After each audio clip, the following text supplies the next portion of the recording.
There is a presence in these hills that seems to hold the enormity of time.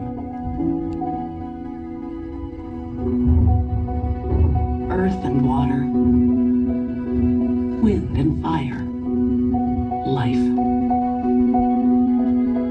These are the fundamental elements that shaped North America's vast grasslands, including the tall grass prairie, now nearly gone. The largest remaining swath is on these hills of Kansas and northern Oklahoma, the Flint Hills, where the tall grass prairie holds the ancient secrets of its birth.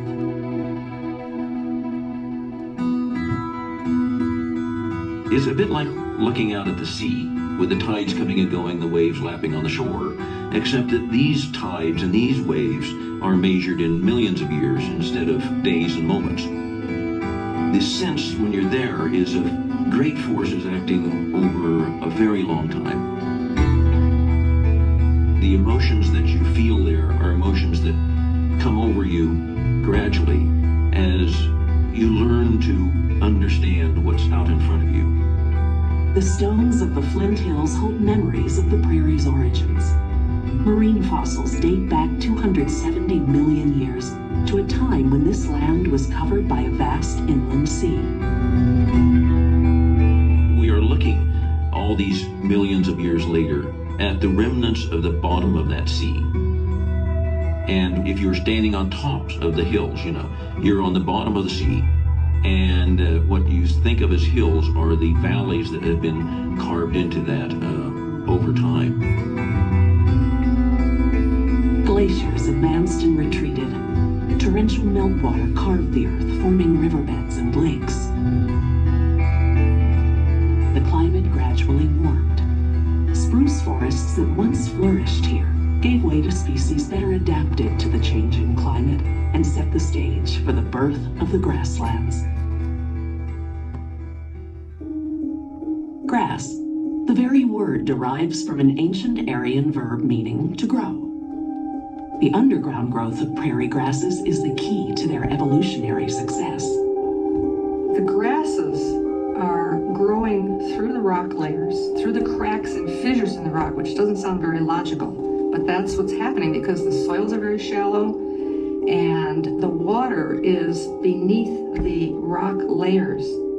And you go underneath in the root systems of the grasses, pulling all the nutrients out from those beautiful soils, the water holding the prairie tightly together and nourishing everything.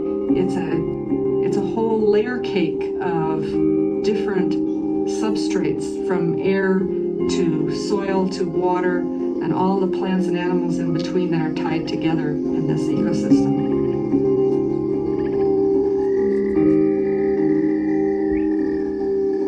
The life-giving grasses could not thrive without grazers, the natural pruners of the prairie.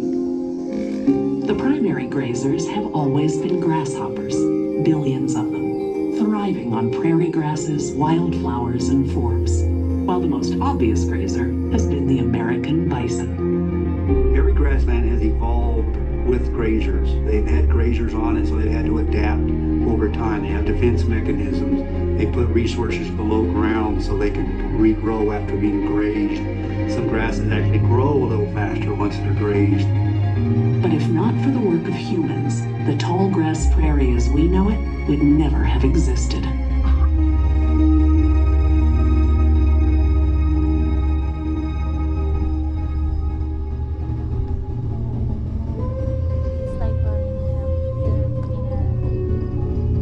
Indian peoples managed their landscapes. They actively managed it. So the relationship with these surroundings, their environment, created the tall grass prairies. Native people had powerful tools at their disposal, one of which was fire. For thousands of years, fire was used for defense, to clear trails and paths, and to herd small animals during a hunt. Deep root systems co-evolved with frequent grazing and burning, keeping trees at bay and allowing grasses to thrive. Native people came to understand that bison and other large game are attracted to the nutritious grasses that appear soon after fire.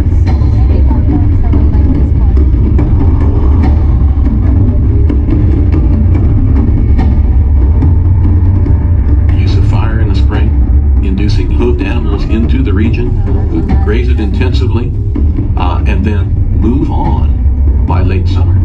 That allows that range to recoup, to restore itself, and be ready for winter. In the mid-19th century, at the time non-Indians began to move in permanently, the Kansa and Osage Indians occupied the eastern fringes of the Flint Hills. With the forced immigration of tribes from the east, the Indian population swelled to nearly 10,000. Most of these people were forced to vacate the Flint Hills and move to land designated as Indian Territory in what would become Oklahoma. The people who came in the area, they believed you had to have personal property, you had to own your own land, and you tilled it. Yet the prairie in the Flint Hills, with its shallow soil and predominance of scattered limestone on the surface, stopped the plow. This prairie shaped a different future. To the settlers moving out here, this was a sea of grass. They found out and says, hey, this is really good grassland. And so that's when they brought the cattle up from Texas. They started the trail in the spring, take them slow, let them graze their way north, and way more when they got here than they did when they left Texas. Go fat on the Kansas grass. So we had the cow towns, central location. We had the cattle shipping points. Here come the corn farmers from Iowa and Illinois coming out here to these cow towns, buying cattle, taking them back to fatten. Here come the packers from St. Louis, Kansas City, and Chicago come out here, get the cattle shipping back. There have been men, primarily, working livestock from the backs of horses all over the world for centuries. But it's only in those big trail drives, 1866 through the 80s, that American cowboy, as a recognizable folk type, emerged.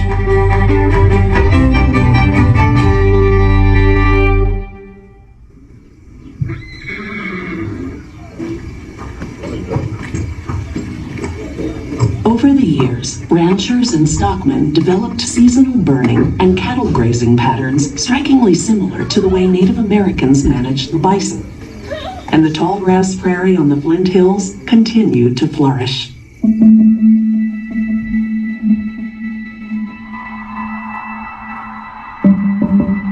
The Flint Hills is a place of unusual continuity, bearing the imprint of cultures past and present.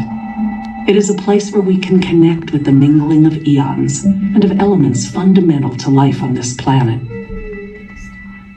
The seasons of the Flint Hills are a bit different than just winter, spring, summer, fall. They are essentially death, fire, rebirth, growth, and death again.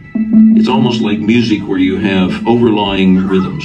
So you have that yearly rhythm of the grasses overlying this much longer rhythm of the hills forming and being transformed on the scale of millions of years instead of on just 1 year.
The Flint Hills are one of the last remaining ties to the forces that formed the grasslands that have been so important to sustaining human life. Because this prairie remains intact, it offers lessons otherwise lost. It is one of the most endangered ecosystems on the face of the planet. If we learn how to sustain human-grass relationship that gave rise to the tall grass prairies, then we've learned how to sustain a living ecosystem. And the grasslands around the world are what feed the world. We need to really understand how they work and how they're put together and how we can conserve them. But what's compelling in the end, there's something beautifully irrational about love of a landscape. And we ought not to be afraid to be guided by that.